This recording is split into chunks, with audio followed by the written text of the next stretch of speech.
கவிதா ரொம்ப கற்பனையானவங்க. பொங்கல் வந்தா புது பாத்திரம் வாங்குறாங்களாம், பொங்கலோ பொங்கல் கத்துறாங்களாம். இதெல்லாம் மண்பானையில தாங்க நம்ம செஞ்சோம் சமையல். இங்க இத்தனை பேர் இருக்கீங்களா, ஒரு வீட்டுல மண்பானை என்பது இருக்கிறதா? உடையிறது இருக்கா? அதை விடுங்க சார், சமைச்சு அந்த நீரை வடிக்க முடியுமா உங்களால? எத்தனை பேருக்கு தெரியும்? குக்கர் இல்லைன்னா சோறு சமைக்கவே தெரியாது. அது சீட்டி அடிக்குது. இந்த மண்ணில நீராகாரம் என்பது காலை பானமாக இருந்தது. காப்பி வாங்க வேண்டாம், கடை வாங்கி நீராகாரம் என்கிற காலை நேர பானத்தை ஒழித்தது யார்? காப்பி கடைக்காரன். இன்னைக்கு அலோபதி மருந்து, அம்மா வீட்டுக்குள்ள இருக்கிற அஞ்சரை பெட்டி மருத்துவம், அவரு வெளிநாட்டுல சொல்றான் நீராகாரம் என்பது ப்ரோபயோட்டிக், வயிற்றில் இருக்கிற அத்தனை வியாதிகளையும் நீக்கக்கூடிய ஒரே மருந்து நீராகாரம்ன்றான். உங்களால செய்ய முடியலையம்மா, கேட்டு பாருங்க வீட்டுல நீராகாரம்னா. ஆகாரம் பண்றதே ஜாஸ்தி, இதுல நீராகாரம் வேறையாக்கும். இதுதான் நடக்குது. இது உண்மையா இல்லையான்னு சொல்லுங்க. கேட்டா பாட்டி. அதுக்கு முன்னாடி ஒரு அம்மா வந்தாங்களே, முற்றம் தெளிக்கும் போது கணவர் எழுவாராம். முத்தத்தை தேய்க்கிறாங்களாம், தெளிக்கிறாங்களாம். ஏன்னா அவர் ராத்திரியெல்லாம் தண்ணி அடிச்சு படுத்திருப்பாராம் முத்தத்துல. ராத்திரியெல்லாம் ஒரு கணவர் வீட்டுக்கு வராம வாசல்ல படுத்து கிடக்கானே, அதை கண்டு காணாம நீங்க வீட்டுல தூங்குறீங்களே, இது எந்த ஒரு பாரம்பரியமா?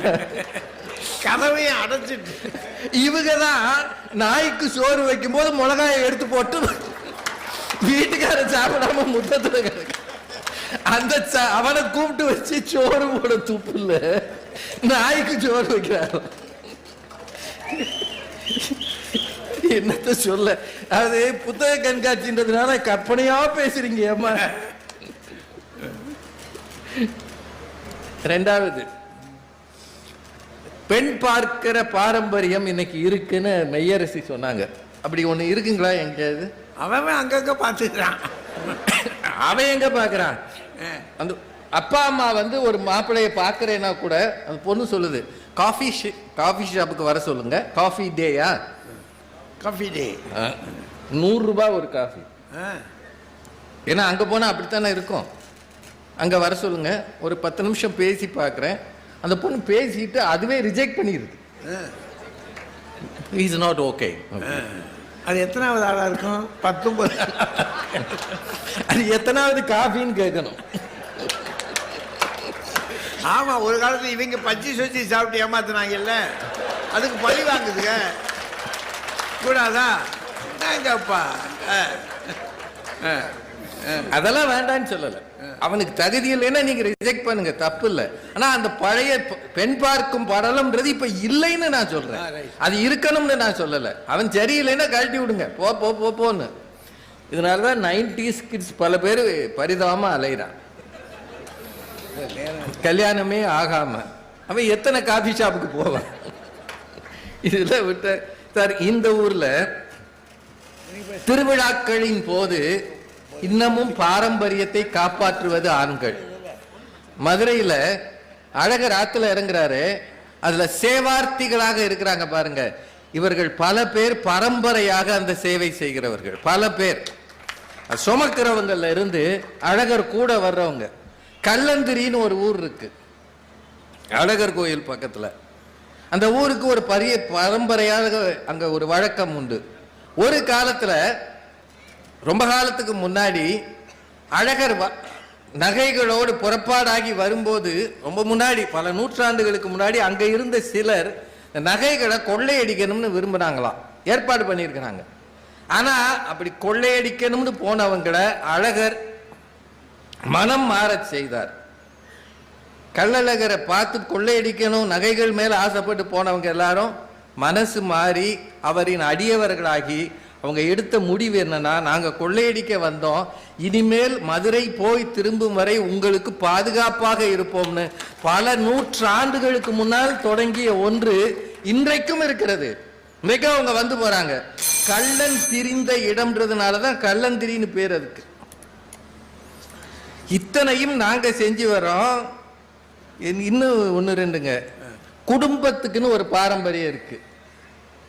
பெரியவங்க பேர்ல பத்திரிகை அடிக்கிறது, பெரியவங்க வந்தா அவங்களுக்கு மரியாதை கொடுக்கிறது, இதையெல்லாம் அடுத்த தலைமுறைக்கு எடுத்து செல்லாமல் போனதில் பெண்களுக்கு பெரிய பங்கு இருக்கா இல்லையா?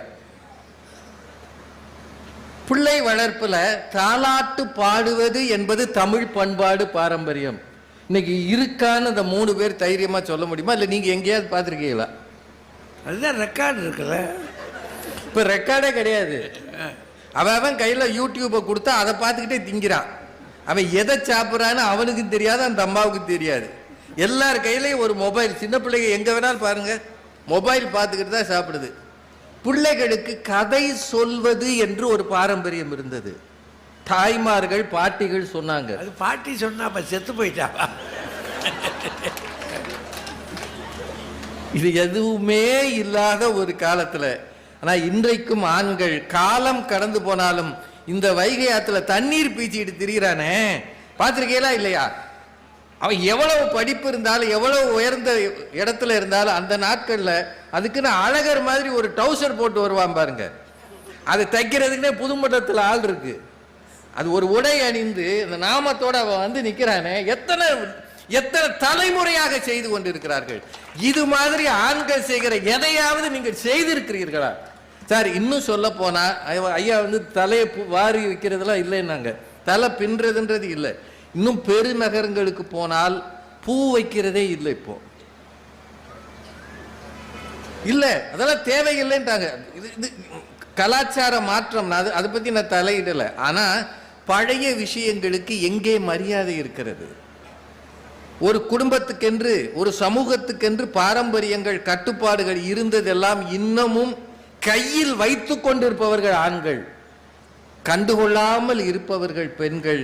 இதை உங்கள் வீட்டு நடவடிக்கைகளில் நீங்கள் யோசித்து பாருங்கள். நம்ம ஏதாவது சொன்னோம்னா அதெல்லாம் பழைய கதை, இன்னைக்கு எவனுக்கும் பிடிக்காது அப்படின்னு ஒத்த வரியில தள்ளிடுவாங்க.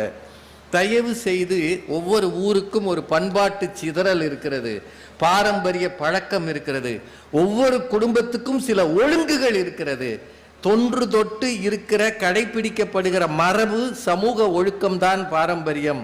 அதை முன்னின்று செய்பவர்கள், இன்னமும் விடாப்பிடியாக வைத்துக் கொண்டிருப்பவர்கள் எனக்கு என்னவோ ஆண்கள் தான் என்று தோன்றுகிறது. அதை தொந்தரவு செய்து அழிப்பவர்கள் பெண்கள் என்பதால் ஆண்களே என்று சொல்லி நல்ல வாய்ப்புக்கு நன்றி கூறி விடைபெறுகிறேன்.